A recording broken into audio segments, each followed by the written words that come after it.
We have some breaking news coming in. India-Canada face-off escalates a day after India raised Canada interference. Canada moves majority of diplomats out of India. Well, after India demanded parity with Canada, majority of diplomats moved to Singapore is what we've been given to understand. So this is the story that we are, in fact, it is developing. And this after, remember, India demanded parity, diplomatic parity, asking downsizing of the Canadian embassy and also to move our diplomats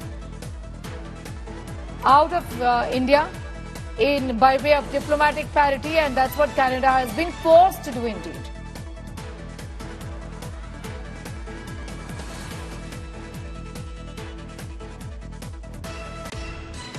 Insofar as discussions on parity, as we mentioned earlier, given the much higher diplomatic presence of Canadian diplomats or diplomatic presence here in Canada and their continuing interference in our internal affairs, we had and we have sought parity in our respective diplomatic presence. Discussions are ongoing on the modalities of achieving this. Canadian diplomatic presence is very much higher. We would assume that there would be a reduction. Gaurav Sawant is joining us with more details on that story. Also, my colleague Shiv Arun continues to be with us.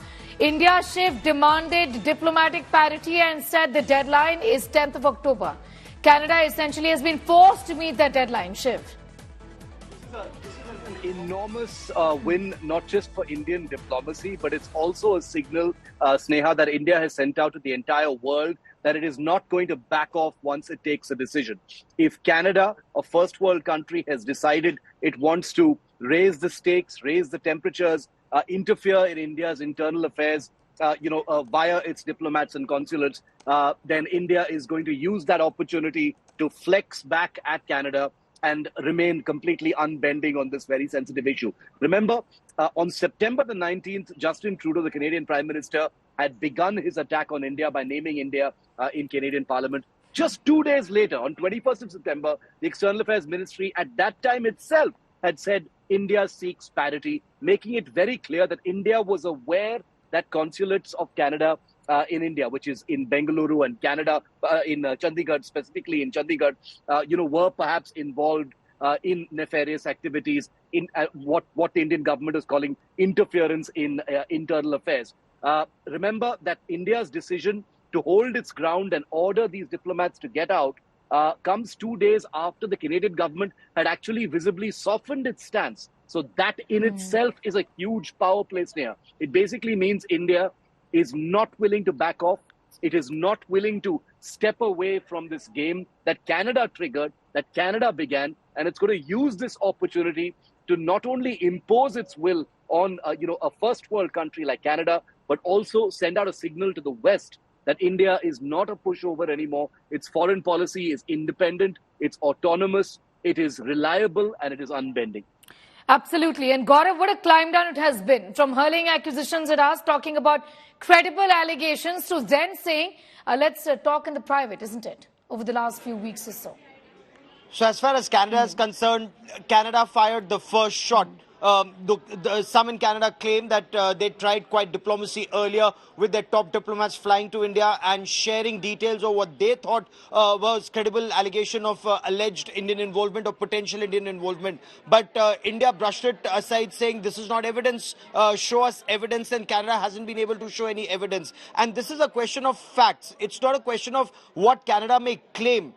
Hardeep Nijjar, and let's take this chronologically, Hardeep Nijjar was killed on the 18th of June. Who is Hardeep Nijjar? Hardeep Nijjar is a terrorist.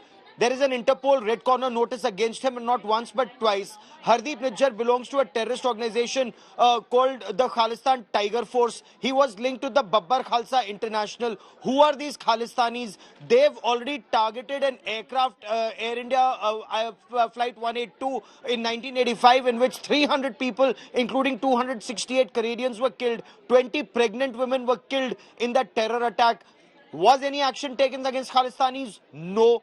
Hardeep Nijjar was taking forward that same ideology, preaching hatred towards India and actually being involved in armed attacks in India. India sent out a red corner notice for his arrest. Canada did not arrest him. Then perhaps whatever happened on the 18th of June, it's for the Canadian investigators to carry out that investigation. no suspect, no arrest, no case charge sheet, and yet India was blamed. All of this just goes on to indicate that Canada was trying to build castles in the air with no essence on ground.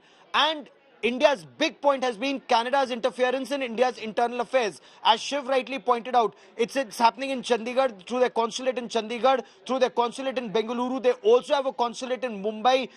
Their mission is much larger, more than 3 times larger than the Indian mission in Canada. So India sought parity, not just in seniority, but also in numbers. Now it remains to be seen whether Canada is able to produce any evidence, and evidence that will stand scrutiny in a court of law.